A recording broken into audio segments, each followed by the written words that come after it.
Welcome back at Conservatorium Maastricht, where we're holding the first day of Jazz Master research presentations. We will now go to the video presentation of Marloes De Nul.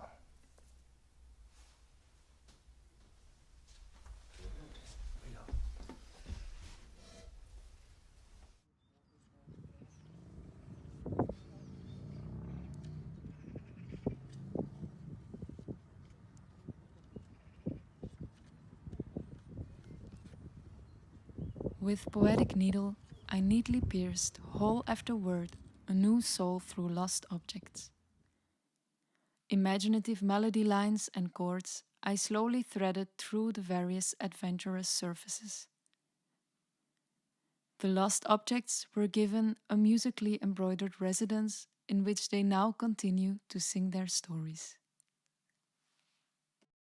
Hello, I'm Marloes De Nul, and this is my master research presentation called Verloren voorwerpen, Lost and Found, en hun geborduurde composities, and their embroidered compositions. Welcome, and thank you all for being here today. My childhood consisted mostly of creating.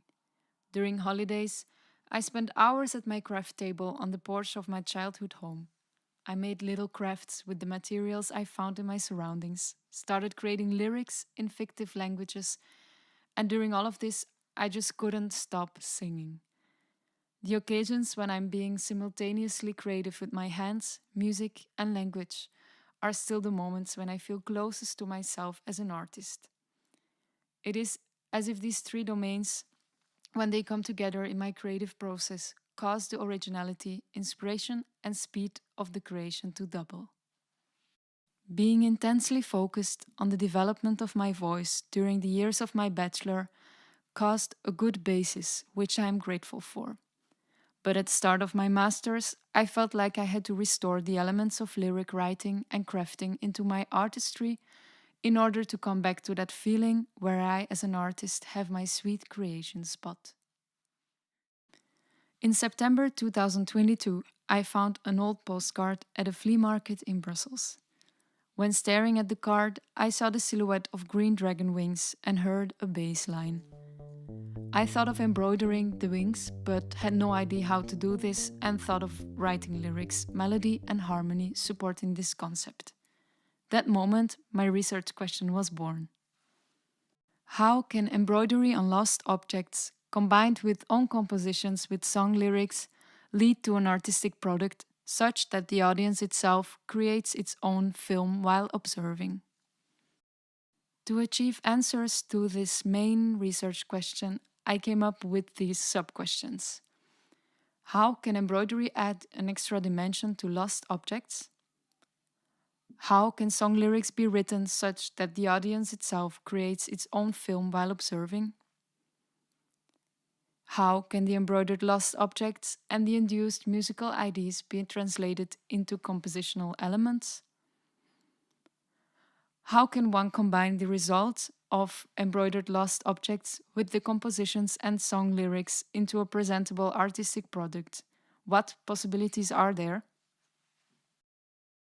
This research is action-based research, in which I studied, reflected, and experimented on my personal creation processes. Here are the different methods I applied during my research. The objects I incorporated into this research are objects that crossed my path during the past 2 years. An umbrella at the terminus of a Roman metro station, a tube of body cream from the back of a drawer, an abandoned receipt, a fencing mask in an old attic. I chose the objects that appealed to me based entirely on intuition. If I immediately saw an image flash by, I knew I was in the right place. The ability to embroider an object became a difficult factor in the selection process. For example, beforehand I did not know if I would be able to embroider a tube of body cream, but since the object appealed to me, it had to work. During the selection, there was only one important limitation. I was not allowed to know anything about the history of the object. I imposed this limitation myself because I aimed to image that history myself. My creating process usually proceeded as follows. I find an object to which I feel an attraction and take it home. While staring at the object, there have been 3 repeating intuitive reactions: sketching the image that flashed by, writing down composition elements that came to mind, starting writing lyrics, usually with an object writing session, and later I will tell more about this writing technique. These 3 steps are described in random order. The choice to start with one of the 3 was intuitive in the beginning and consciously in a later part of the research. Then I designed an embroidery plan. I finalized the embroidery pattern and made sure I purchased all the materials I needed specifically for that plan. Furthermore, I started piercing holes through a test object. This way I could test if the method I used left a nice effect. It happened that while testing, I made a different decision regarding material, embroidery stitch, or background. Finally, I started to embroider the original object. In the embroidery process, it sometimes occurred that I got the inspiration to add a compositional element. I would then write this down during the embroidery process and then execute it later. In each case, the final step in the process was to execute the artistic product. I worked out 2 different options. The first was an installation of the object. This was then physically presented during live performance. Option 2 was to take photos or a scan of the objects and their embroidery. I then processed these into videos that were projected during a performance. To answer the sub-question about the audience imagination, I created a survey. With this survey, I focused on qualitative research and analyzed the open-ended responses through a specific color code. Purple matches my interpretation, red does not match my interpretation at all, green does not quite match my interpretation but comes close or is an interesting line of thought. I blogged my findings monthly.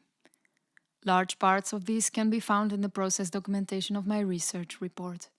The blog was a good guide and provided extra motivation to keep an overview of my research. To give you a small overview, I will first present you the results of my research in numbers and then elaborate. 9 compositions with 9 song lyrics written from lost objects. 1 new band, Loose Plus, performing research results live and winning the Audience Award at the Maastricht Jazz Awards. 1 original technique for writing song lyrics. 1 completely new method, which I explained earlier with the roadmap. 4 performances with exhibitions of the entire artistic product, including several projections, and 1 installation made for the finals of the Award for Innovation in Music. And to end, 1 artist who, through the research, has developed into an artist with a vision and a mission, resulting in a sustainable project. So now, let's guide you through a few of the results.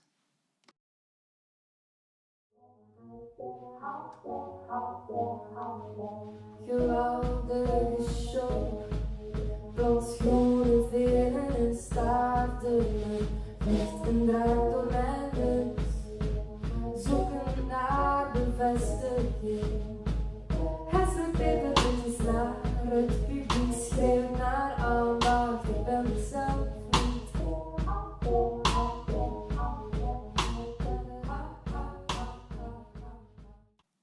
We start off with my piece of art called Pepermuntjesdraak, or Peppermint Dragon. As shown to you earlier, I found this postcard on a flea market in Brussels. A vision of the man having green dragon wings came up very quickly. While sketching, I came up with a baseline and recorded it in Logic. On top of that, I created a melody. The man in the picture seems to be having lots of fun, therefore I came up with this line. Ha ha ha ha ha ha. Ha ha ha ha ha ha. What the dragon wings meant to me only came later when I continued with the writing session. Through a few writing sessions, I created the whole concept behind this tune. Due to the limitation in time of this presentation, I cannot go deeper into it, but good news! I wrote a whole reflection report, which you can read if you want to hear more about the background of this tune. Let's go further. To cause a rushing feeling, I found a beat which fits that vibe of an evening full of food, drinks, and mind-altering substances. This is also the reason why I increased the BPM by 20 later in the composition process. Same goes for the bass line. The short, ironic has are referring to the bystanders in the postcard. Now let's take a look at the embroidery process. In February 2023, I began embroidering the postcard. Since the sketch with wings ran outside of the frame of the picture and it is not an option to embroider air, I had to look for a solution for the background. I thought about plastic, fabric, clear film, but in the end, I thought the best choice was to work with sturdy paper. I first tested whether I could get through the paper with my needle without creating a larger tear into the sheet. This did not succeed at first, so I had to purchase even thicker paper. The second attempt was successful. I attached the picture to the paper and I gently drew the sketch with the pencil onto the picture.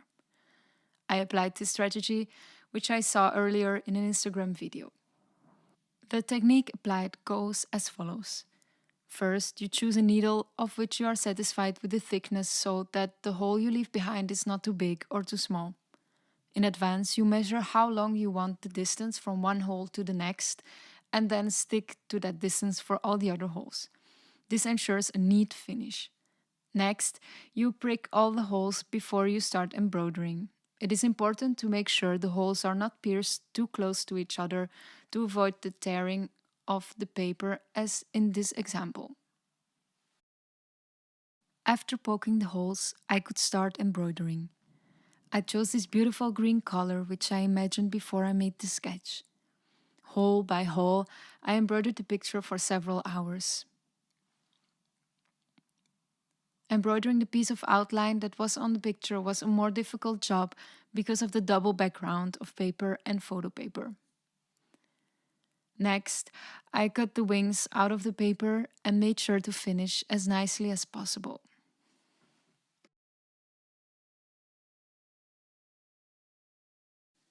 Another result of my research is verkeerde bestelling or wrong order. The piece derives from a receipt left behind by a couple I was observing next to me in a bar.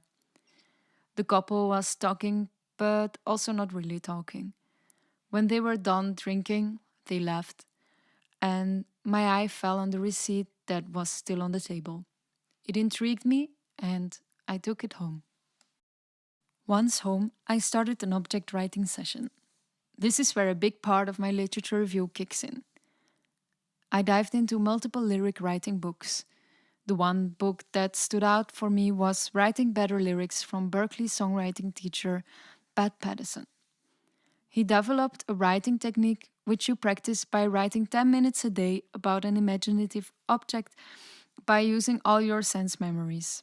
I have used the many techniques in the book daily for 2 years now during writing sessions, and I noticed the positive impact on my writing skills. Using this technique, I wrote these 2 pages in 10 minutes. The highlighted sentences are the ones that ended up in the lyrics of the song. The session also helped to get my concept clearer. Of course, I wanted to tell the story of the couple, but what is happening in detail and what of the drain that I'm writing ends up to be not fitting to the story I want to tell. On the right page, you can see the drain. On the left, I wrote sentences that popped into my mind while writing on the right page. Therefore, most of the lyrics from the left page ended up in the song. At some point, for example, my train of thought went to a nightclub, and for some time I thought of changing to that perspective, which you can see highlighted in blue. In the end, I decided to stick to my original idea and leave that part out. I will now read a short bit from the song lyric. Jouw handen, strak rond jouw kop thee. Your hands tied round your cup of tea. Je doet alsof je luistert, Damp zweeft zoet langs neuzen pratend over het weer. You pretend you're listening. Steam sweetly floats past noses talking about the weather. Alles wat je hoort, eet je op. Everything you hear, you eat up. Geen kruimel over op mijn witte lege bord. No crumb left on my white empty plate. Ik bestel altijd hetzelfde, anders stelt het teleur. I order always the same thing, otherwise it disappoints. Since I kept using more or less the same steps during my writing process in the last year, I decided to officially put it into a form and use it into songwriting workshops. The technique is focused on writing with a physical, lost object in your hands. Just like I did through the research, the idea is to fantasize about the unknown past of that object. You can find more about the technique in my report. In April 2023, I was writing a song. I already had some chords written and I had come up with a catchy melody that I really wanted to keep. The only thing missing was the lyrics. In vain, I tried many different approaches to come up with something good. It wasn't until I opened the drawer of my closet and saw a tube of body cream in there. My legs could use some hydration after the many hours of Italian Erasmus sunshine. So I started applying it out of boredom while my chord progression and melody kept looping. I read the text on the tube and saw this sentence: your path to inner peace, relax, soothing body cream. I began to jokingly put the lyrics to the melody. Your path to inner peace, relax, soothing body cream. It sounded good and I became tremendously inspired. In front of me, many images flashed by. A close-up of the cream being smeared onto an arm. An image from a commercial in which a waterfall flows and a lake is full of lotus flowers. I started writing down all the ideas that came to mind and came up with a big fantasy world that became the driving force for the whole song. After some object writing sessions, I was very satisfied with the lyrics process. If you want to read more about the lyrics, I can forward you once again to my report. When I wrote the first notes of Ritual of Ying and found the tube, I knew immediately that I was going to embroider that tube. I had a big plan in mind with lots of white thread and loose pieces. Only I had no idea how on earth it is possible to embroider a plastic tube. I thought of a hole punch that would normally be used for pen belts. This was not possible because of the size of such a hole once it is punctured. It was far too big to attack a tube like that. Eventually, it was a video on TikTok that put me on the right track. Since I certainly did not want to damage the original tube, I used a test sample. This did not go too smoothly. After hours of trying, burned fingers and frustration, I finally started to get the hang of it.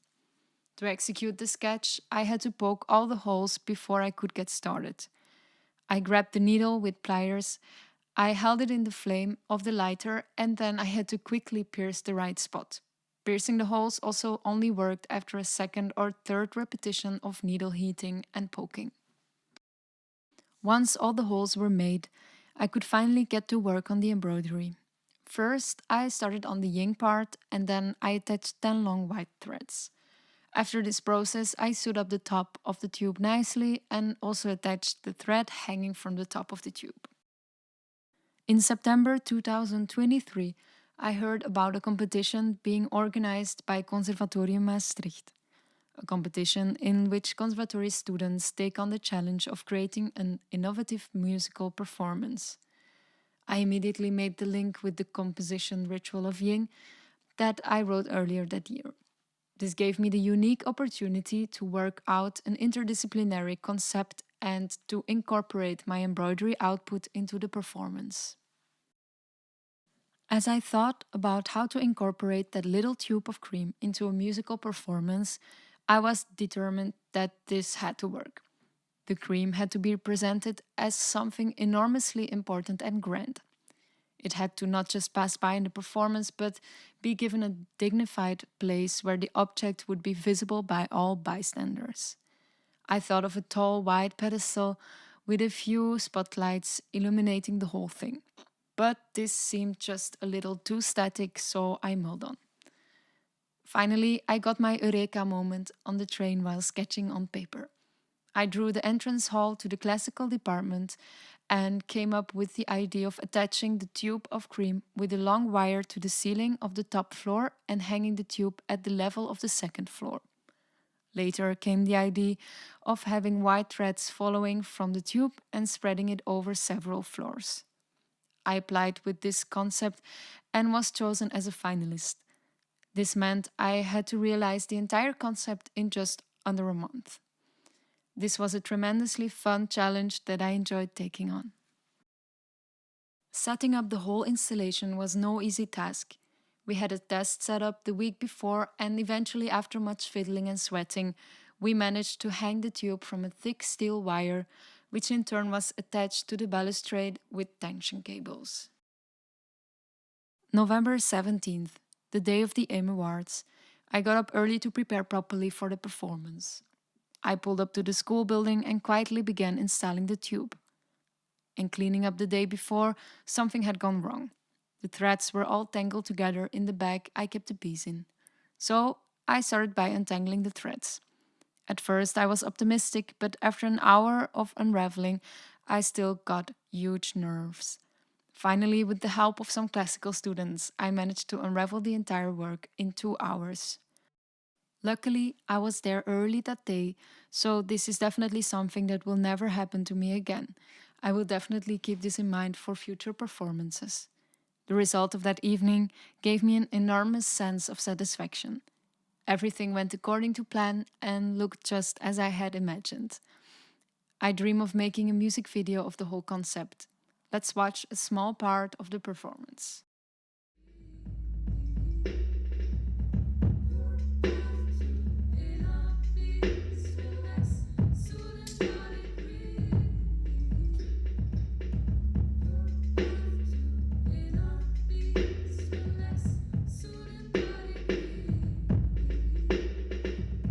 Neem een momentje rust en breng de voedende crème in cirkelvormige bewegingen aan terwijl je lichte druk uitoefent. Jouw huid, zijdezacht en soepel, ik praat in jouw slaap.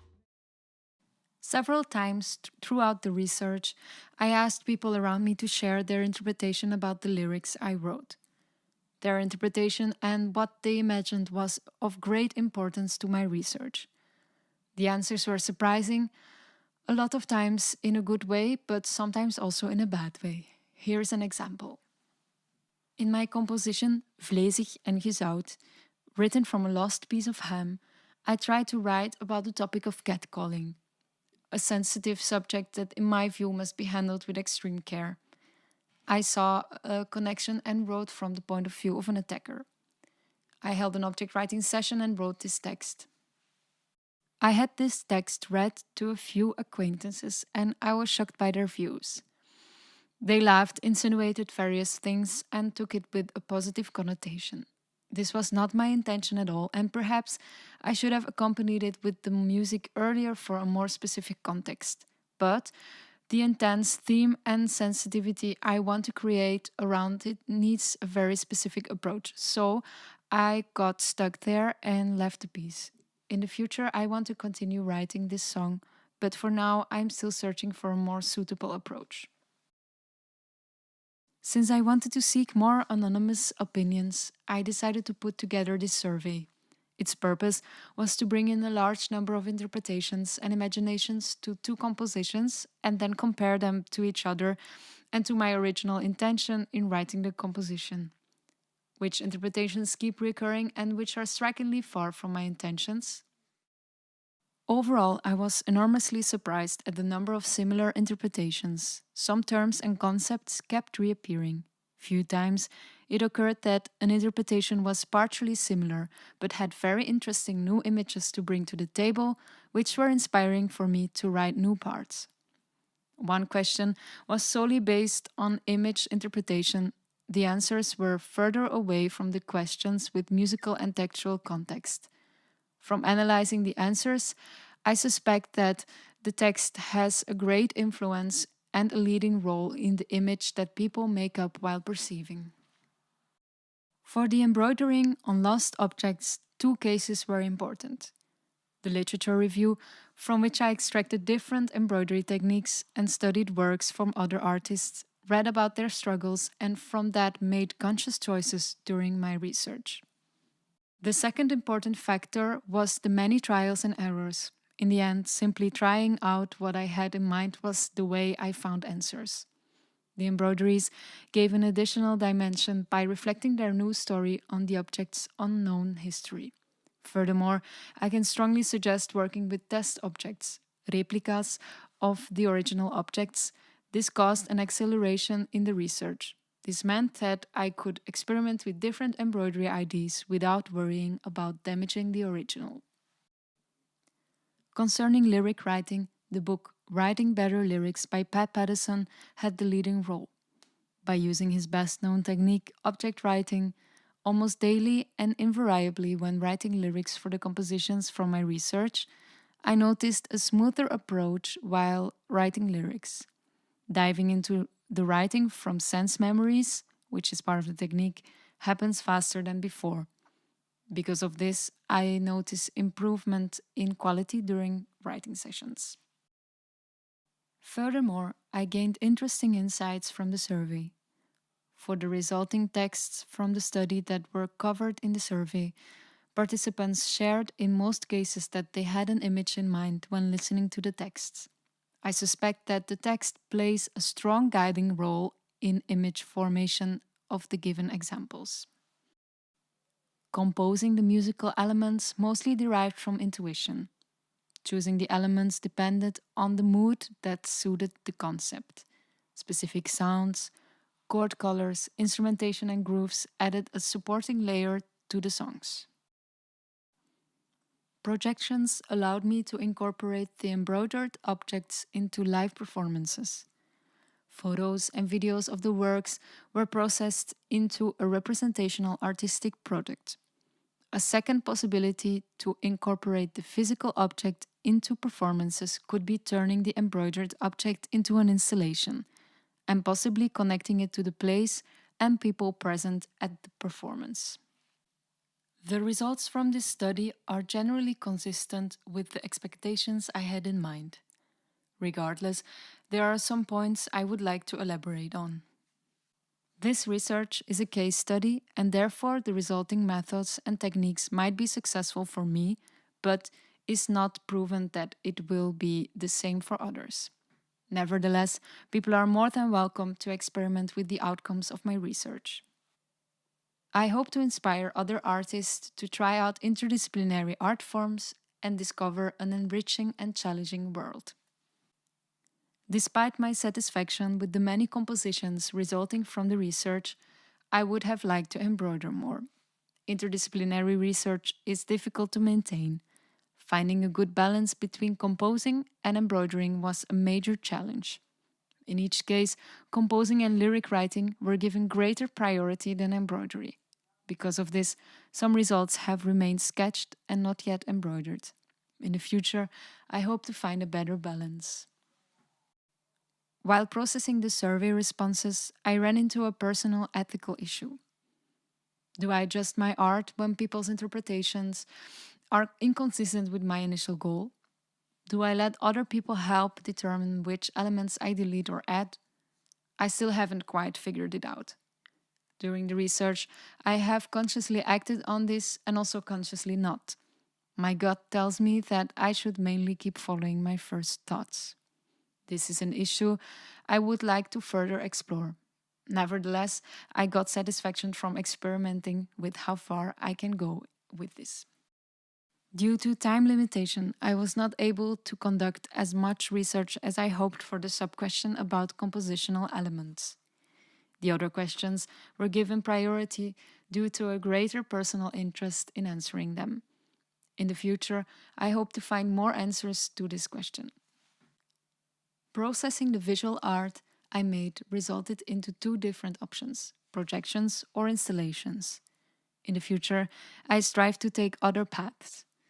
Exhibiting the artwork at a museum in conjunction with a live concert at that location is a plan that has been on the table for a while.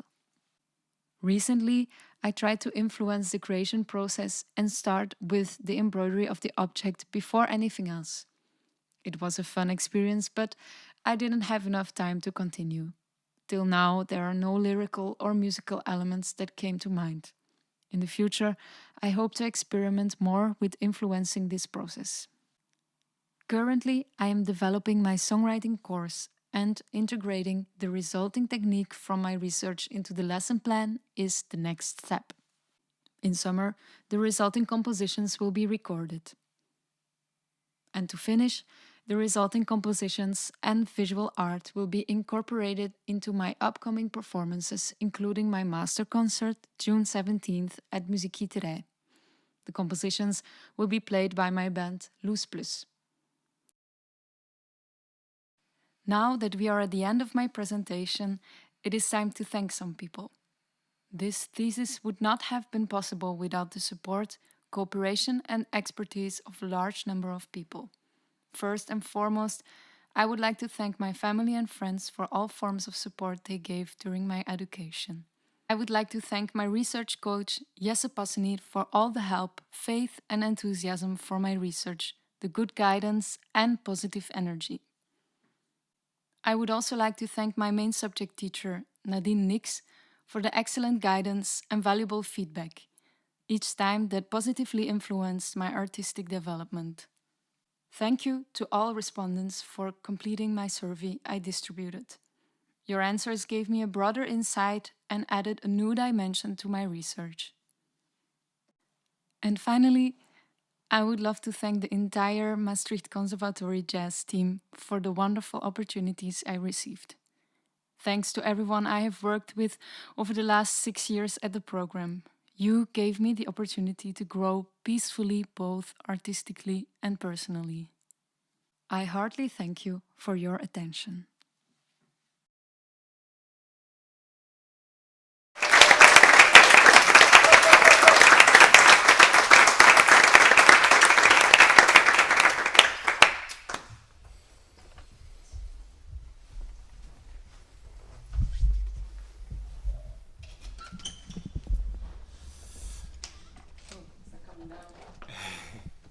Welcome back. Just put it like that. Just take a mic. Yes. Yeah. Welcome back in the room in Conservatoire Maastricht, where we're now going into the Q&A after the presentation of Marloes De Nul. Thank you very much, Marloes, for your beautiful presentation. It was very engaging. I find it very interesting what you reached also with the ethical issue for instance, Vlezig and Zout. And I was wondering, since it sounded like you're more at the point of that you should follow your own direction, if also with that piece you're at that point, or it feels different there? The one with the meat, you mean? Yes. Yeah, so I started to rewrite it, and I decided to still use the lyric, but work very hard on the musical context to make sure that it's really clear that it's from the point of view of an attacker, because I didn't want to have a misunderstanding about that. So yeah, it's still in process, but I decided now that I want to keep those lyrics because I still think they are nice. Yeah, so you're keeping it, but you're also adding a perspective to clarify something. Yeah, so I do value the interpretations.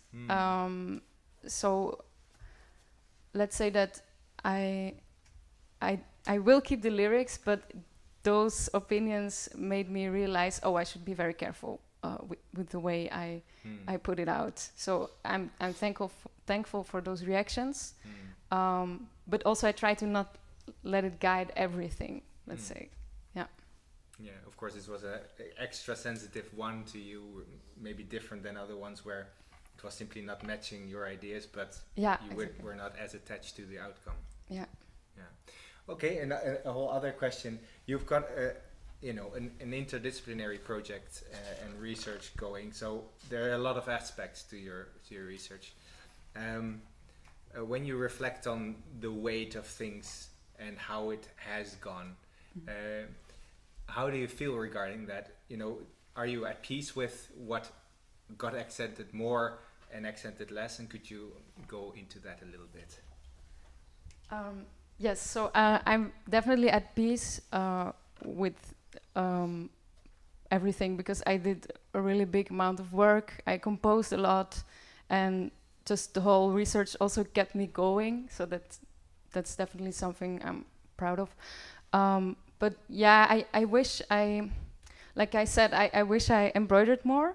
But at the same time, it's just super hard to make sure on every different step to keep the work at a similar height of importance. So I think after my graduation, I will dive deeper into the more musea aspect and what I can do there, because I will have less obligations here. So that means I will have more time to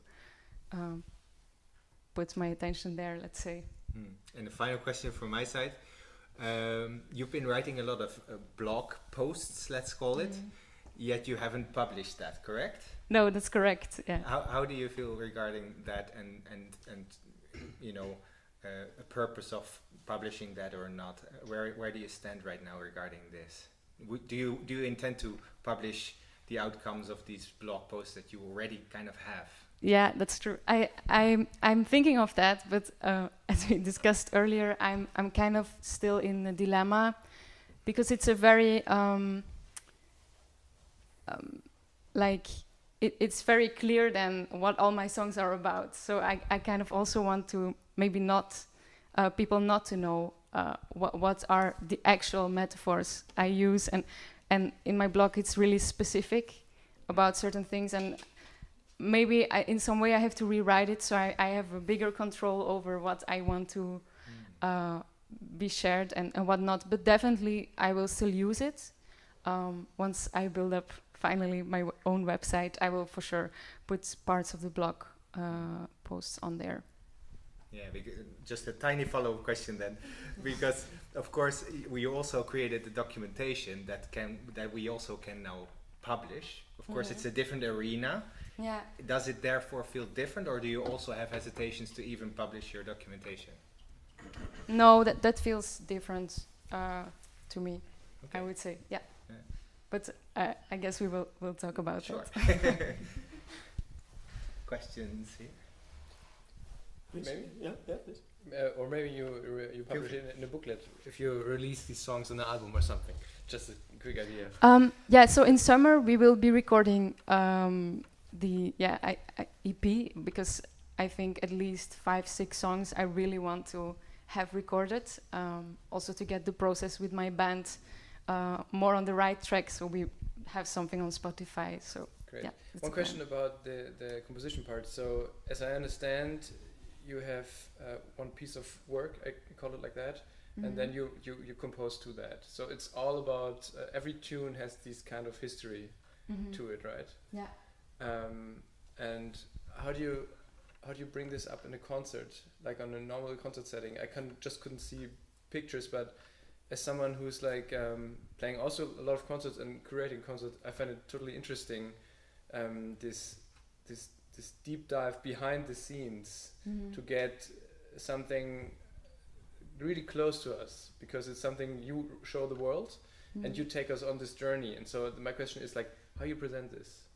I choose always different ways, because it's a bit boring to stick to the same plan. But for some songs, I let my band already play, and then I introduce the song in that way, maybe by a poem that makes it more obvious that it has been about these objects. And also for sure the projections, of course, are already giving a hint.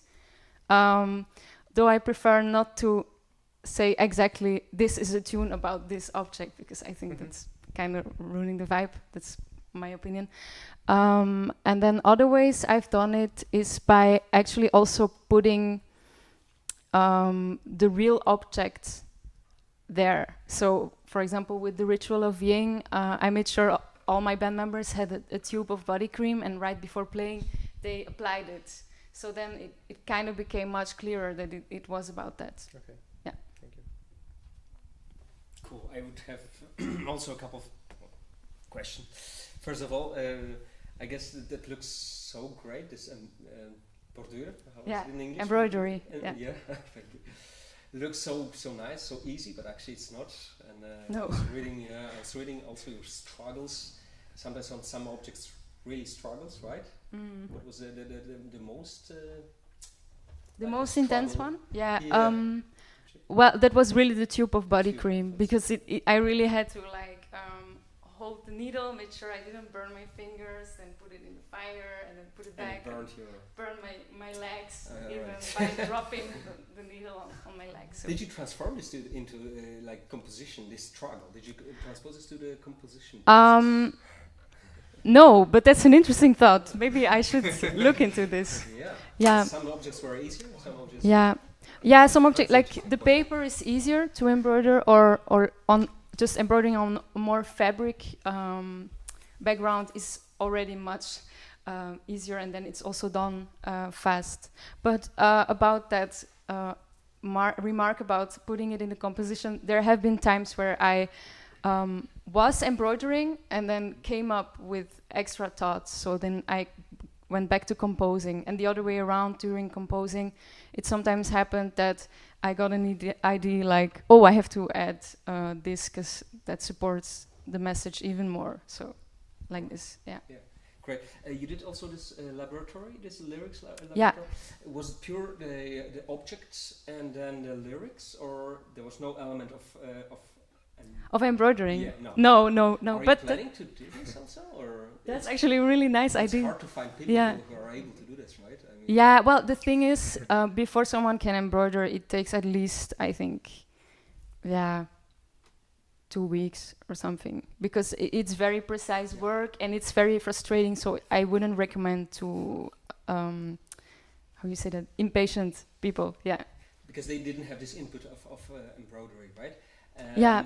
Did they work? They didn't also work with a loop machine or? No, that's something else. But Yeah, so it was what they pure did digital. was, I took old pictures and I gave them, and then they wrote also about that picture, what could be the history behind that.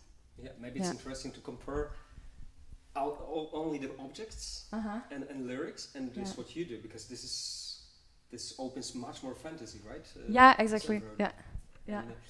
And also loop machine logic. What was like? How do you perceive this on the live situation? I mean, do you prepare everything with loop machine, or you do this on spot? I mostly compose starting from looping.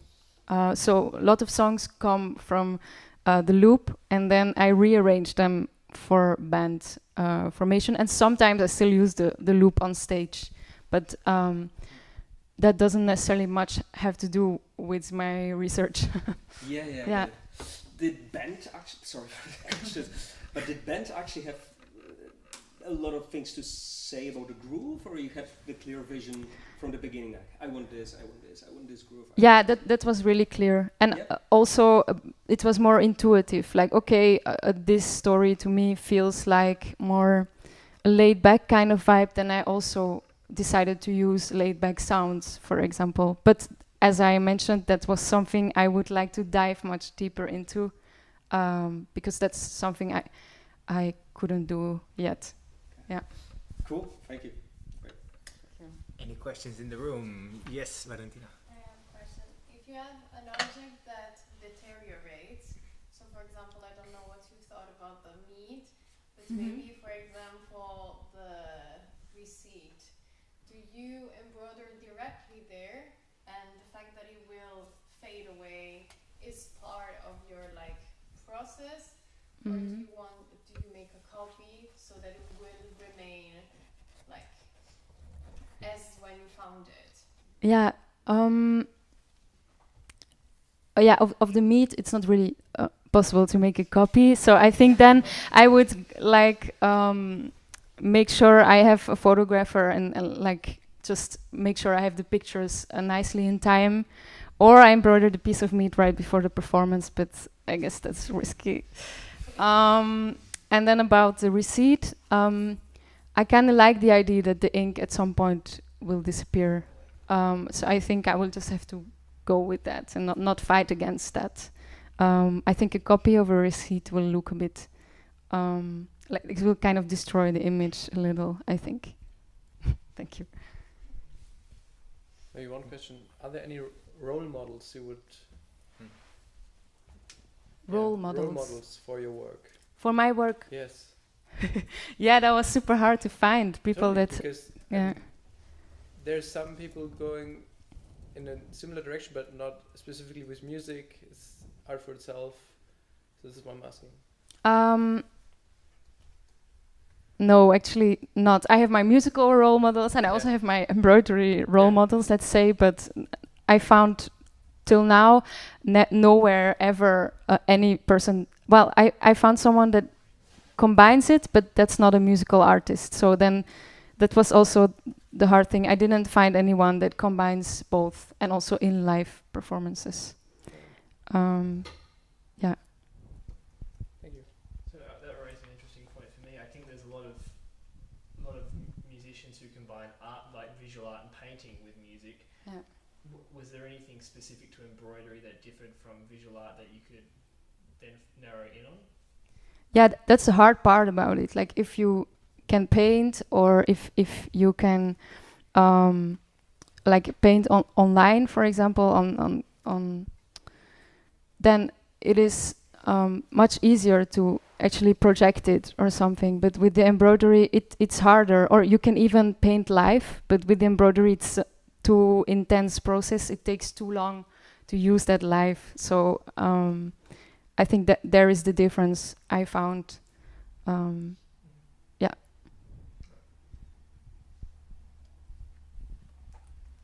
I see no more questions. So that wraps it up. Thank you so much, Marloes, and thank you for a wonderful presentation.